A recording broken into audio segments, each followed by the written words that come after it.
El día de hoy veremos los aspectos astrológicos, que tienen su base, como ya vimos en otro video, en la división de los signos por sus elementos y modalidades. Sin embargo, en la realidad, los signos siguen una secuencia cíclica de cualidades, que es fuego, tierra, aire, agua, eh, 3 veces hasta dar la vuelta entera, y es gracias a esa disposición de diferentes cualidades entre los signos que se establecen los aspectos. En un modelo geocéntrico tenemos, por ejemplo, al Sol y la Luna. Cuando la Luna está en su cuarto creciente, está a 90 grados del Sol. Después de unos días son otros 90 grados y es la Luna llena, que está a 90 grados respecto a su posición anterior. Igualmente, pasan los días y llega el cuarto menguante y ya han pasado 270 grados desde que inició su conjunción con el Sol. Y pasan otros 90 y son 360 grados, dando la vuelta entera, o sea, una conjunción. De modo que en el modelo geocéntrico podemos aplicar el resto de los aspectos que hay en la astrología: 90 grados, 120 grados, 150 grados y así sucesivamente, hasta llegar a una multiplicidad de ángulos caracterizados cada uno por sus propias cualidades, que en gran medida se relacionan con la dinámica subyacente, como ya se dijo, entre los signos, de modo que si sobreponemos los ángulos a los signos del zodiaco, podremos observar la relación de la posición de cada ángulo y cada signo. En este caso, con el Sol en Libra, cuando la Luna estuviera en Escorpio sería un semisextil de 30 grados, en Sagitario sería un sextil de 60 grados, luego con Capricornio sería una cuadratura de 90 grados, con Acuario, también un signo de aire, sería un trígono, con Piscis, signo de agua, sería un quincuncio, y con Aries, signo opuesto, sería la oposición de 180 grados. Aquí he agregado una segunda línea para que podamos apreciar cómo los aspectos son equidistantes respecto al punto de inicio, en este caso 0 grados Libra. Es decir, que si hubiera un tercer astro, por decir Venus, en Piscis, al mismo tiempo que la Luna está en Tauro, habría dos quincuncios. El primero sería el que ya vimos de el Sol a la Luna, desde Libra a Tauro, y el segundo del Sol a Venus con Venus en Piscis. Y al mismo tiempo se formaría un sextil de Venus en Piscis, que es agua, hacia la Luna en Tauro, que es tierra. Mientras que en el caso del aire, serían los tres signos de aire que juntos forman un triángulo, de ahí que trígono es igual a triángulo. Y aquí podemos ver en esta tabla, dado que los tres elementos implicados son de aire, vemos que la relación es de afinidad, por la misma razón de que son energías similares al estar en los signos de aire. Mientras que si fuera el caso de la oposición entre Aries y Libra, que son energías totalmente opuestas y en cierta medida complementarias, veremos una cualidad de confrontación entre las energías. Mientras que, hipotéticamente hablando, en la cuadratura tenemos ángulos de 90 grados que siempre implican a los planetas en la misma modalidad pero diferente elemento. En este caso, el fuego cardinal, que es Aries, el agua cardinal, que es Cáncer, el aire cardinal, que es Libra, y la tierra cardinal, que es Capricornio.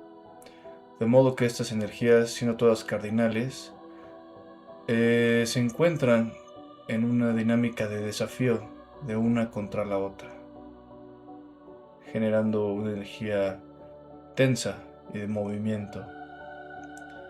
Mientras que si continuamos con el sextil, que en este caso es de Libra, aire cardinal hacia Sagitario, que es fuego mutable y fuego fijo en el caso de Leo, hay una relación de fluidez. Mientras que con el fuego cardinal, que era Aries, en la oposición había una relación de tensión. Siguiendo la secuencia, llegamos al semisextil, que implica una energía de conexión, ya que podemos ver que son sucesivos, uno al lado del otro, los signos implicados. Y finalmente llegamos a la conjunción, que como se puede ver en la imagen, de cierto modo es una fusión en el espacio geocéntrico.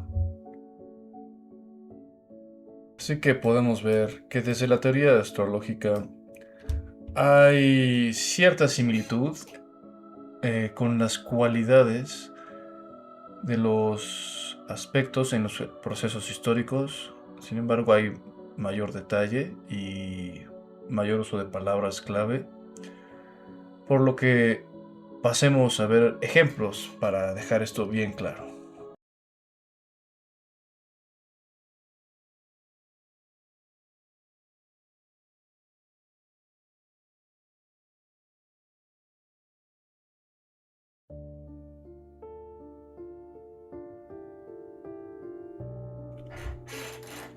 Lo que verán de aquí adelante en el video es un breve resumen de toda la información sobre los ciclos de los francos, que pueden encontrar con mucho mayor detalle en el libro, en la descripción.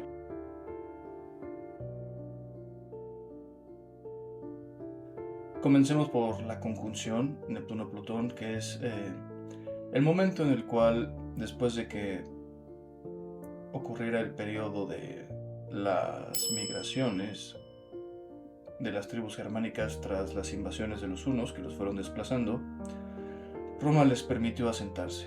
Y es en este momento de la conjunción que surge el primer rey franco de la tribu de los francosalios, llamado Teodomiro, el cual en cierta medida fue avalado por el poder de Roma, que sería Neptuno. Este momento es un importante inicio de la historia de Francia, ya que los sucesores de Teodomiro darán lugar a la dinastía merovingia.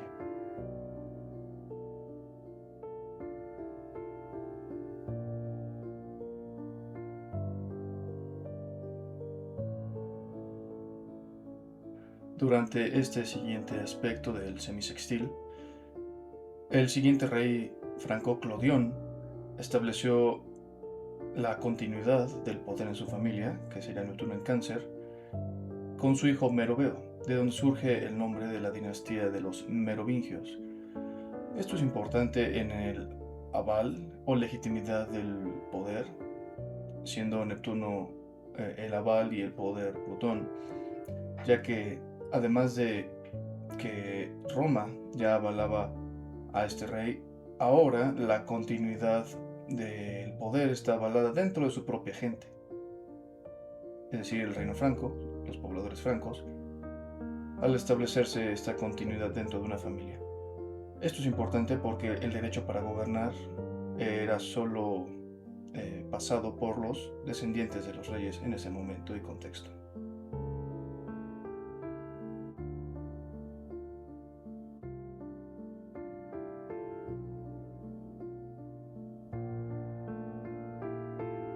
En mi cuadratura, estando aún Plutón en Géminis, previo a este momento, hubo cambios en el estado diplomático de los francos respecto a Roma, y los francos aprovecharon cierto caos político, que pueden ver con más detalle en el libro, para expandirse y anexarse varios territorios.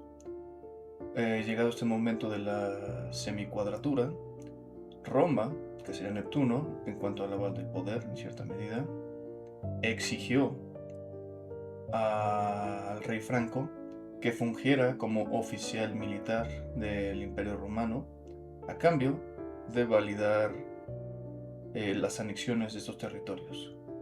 Esta será una alianza muy importante en el devenir histórico, como veremos.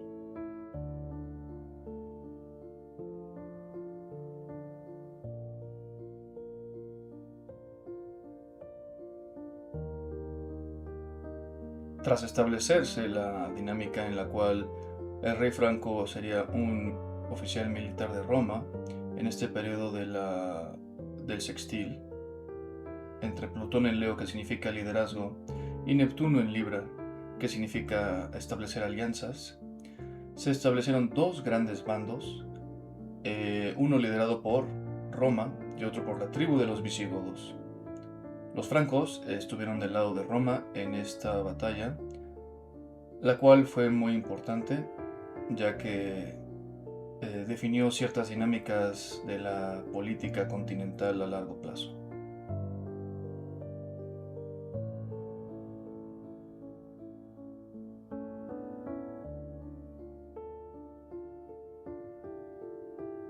Tras las confrontaciones entre los dos grandes bandos, uno liderado por Roma y el otro por los visigodos, el siguiente evento fundamental fue la batalla de Tolbiac del 496, en la cual Clodoveo, el rey franco en ese momento, en medio de la batalla, se detuvo a rezar a Jesús, a Jesucristo, y los relatos históricos dicen que un hacha cayó del cielo y golpeó al general enemigo.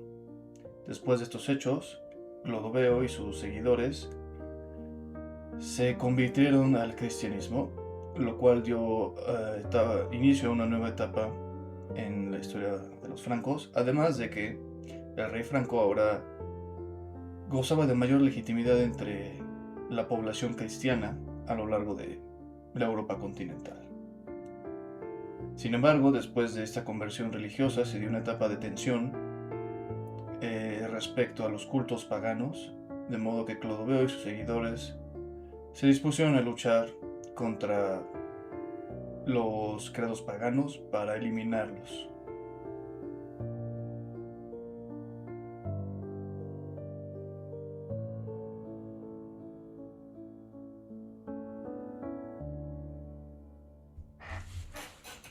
Después de ese periodo de tensión, hay que mencionar el detalle de que a la muerte de Clodoveo I se dividió el reino entre sus cuatro hijos. Estos cuatro hijos, cada uno tenía cierto grado de autonomía y esta división lleva a muchos conflictos y no es justo hasta este sextil de Plutón en Acuario y Neptuno en Aries que el poder repartido a través de la división de estos territorios se vuelve a reunificar bajo una misma identidad, bajo un único monarca. Sin embargo, a la muerte de este rey, nuevamente se dividió el reino entre sus hijos.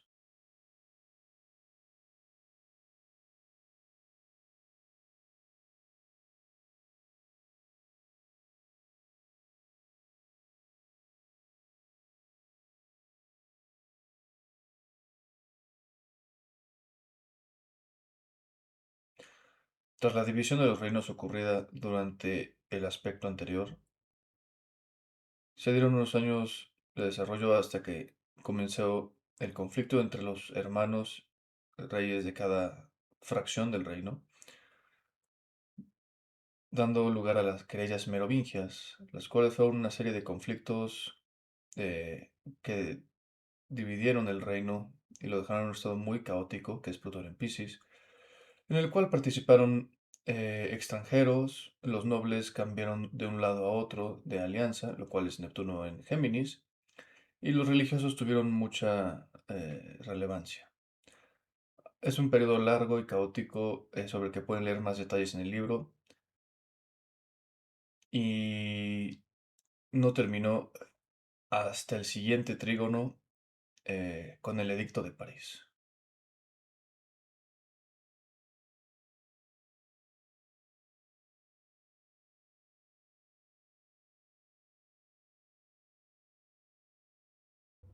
Conforme avanzó el caótico periodo de las querellas merovingias, los reyes morían y también los reyes que sobrevivieron mataban a los hijos de los reyes para borrar a los herederos.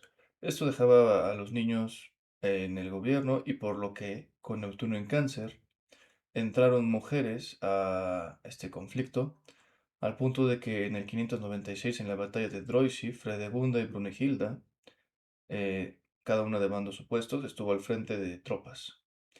Sin embargo, conforme el conflicto continuó y continuó, al final solo estaba vivo Clotario II, quien, siendo Trígono, el periodo del Trígono, se alió con los mayordomos del palacio, que eran la nobleza de más alto rango, y al aliarse con ellos logró terminar con la rebeldía, digamos, dentro de la legitimidad de Brunegilda.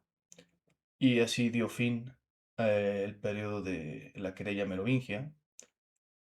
Y tras esta alianza con la nobleza, especialmente con los mayordomos, se estableció el Edicto de París como una constitución que incluía derechos y obligaciones para los reyes, los nobles y algunos aspectos administrativos de justicia y clero. Algo interesante de este texto es que no está escrito solo por el rey, por lo tanto tuvo que haber armonía, es decir, trígono, con los nobles y otros participantes para poder llegar a esta constitución. Es decir, no fue solo lo que el rey demandaba.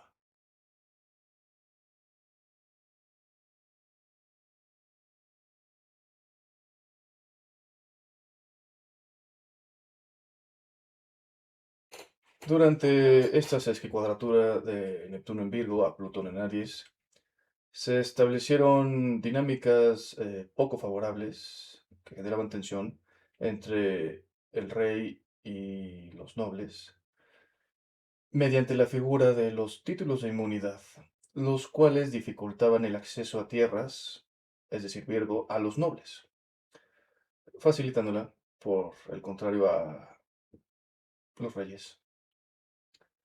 Sin embargo, en este momento también comienza el clásico intercambio del feudalismo en el cual eh, un señor feudal paga servicio militar o servicio de mercenarios a cambio de regalías. No es difícil conectar los puntos y darse cuenta de que entre más nobles tuvieran acceso a mayor tierra, mayor poder adquisitivo tendrían para contratar mercenarios, lo cual sería una debilidad estructural hacia el poder monárquico de los reyes.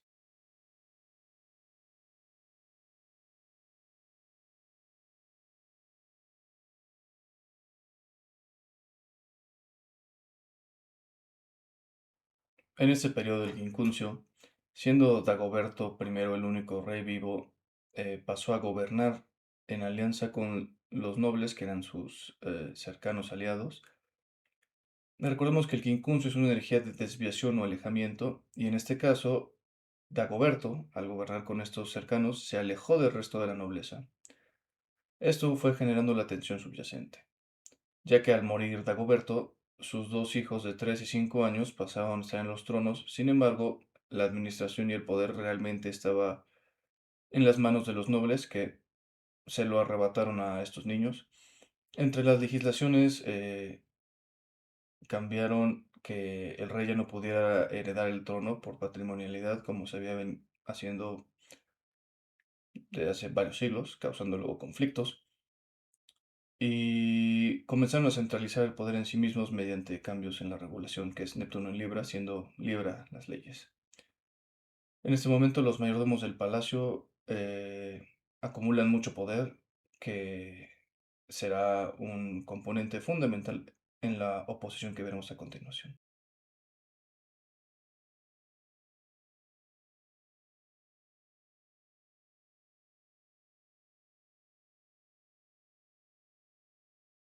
Finalmente, en este aspecto de la oposición se llega a la máxima tensión entre Plutón, que es el rey, y Neptuno, que es la nobleza, pero principalmente los mayordomos del palacio, ya que en este momento Sigeberto III no tenía herederos, es decir, Escorpio, de modo que su mayordomo del palacio, Grimoaldo, le sugiere que Childeberto, el propio hijo de Grimaldo, sea el heredero.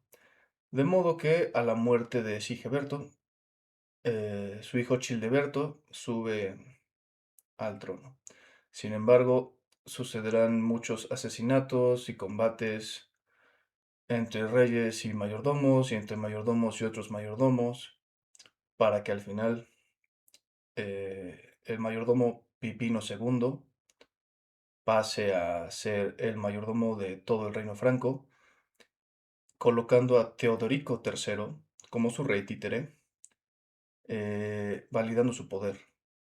De modo que Plutón, que es el poder, pasa a estar en las manos de los mayordomos, que antes era Neptuno. Y de modo que al estar Teodorico como un títere, simplemente cumple un rol simbólico para legitimar la posición con poder que tiene Pipino II.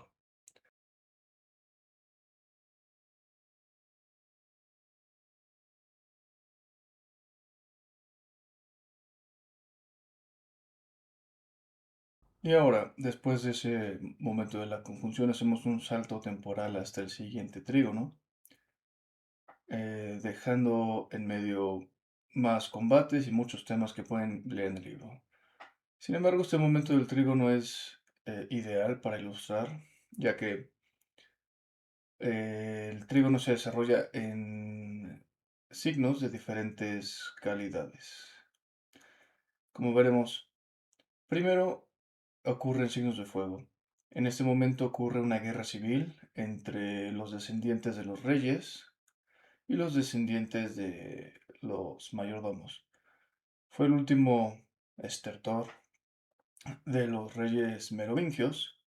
En este momento, dado el trígono, la nobleza se alió con su respectivo candidato al poder, siendo Plutón en este caso, por un lado, los reyes y por el otro los mayordomos, dependiendo de a quién apoyara.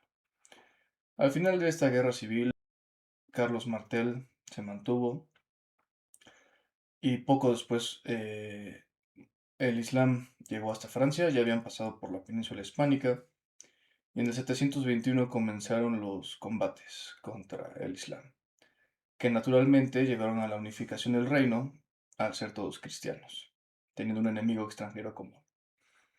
Posteriormente, al entrar en los signos de tierra, dado el conflicto con el Islam, hubo reformas importantes que fueron precursoras del feudalismo al trasladar grandes cantidades de tierra a los nobles, con el fin de generar una economía de guerra para una infantería hecha por campesinos y una caballería hecha por élites, muy al estilo romano.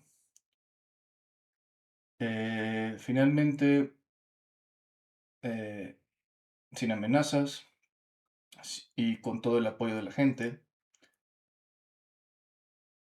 solo faltaba que el Papa, en el trígono cuando pasa a signos de aire, Pipino, es coronado por el Papa Zacarías, dando inicio a la dinastía carolingia, la cual duró hasta la siguiente conjunción de Neptuno y Plutón, cuando termina y el reino franco se divide, dando inicio al Sacro Imperio Romano Germánico. Llegan los normandos, vikingos y inician otras dinámicas, pero eso lo pueden leer en el libro o quizás lo dejemos para otro video. Muchas gracias. No olvides darle like y suscribirte para que siga vivo en esta colisión moderna de los contenidos en línea. Gracias.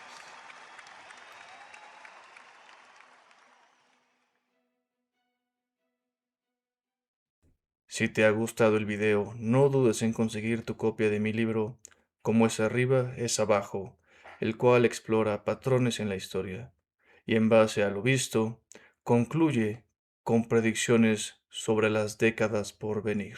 Link en la descripción.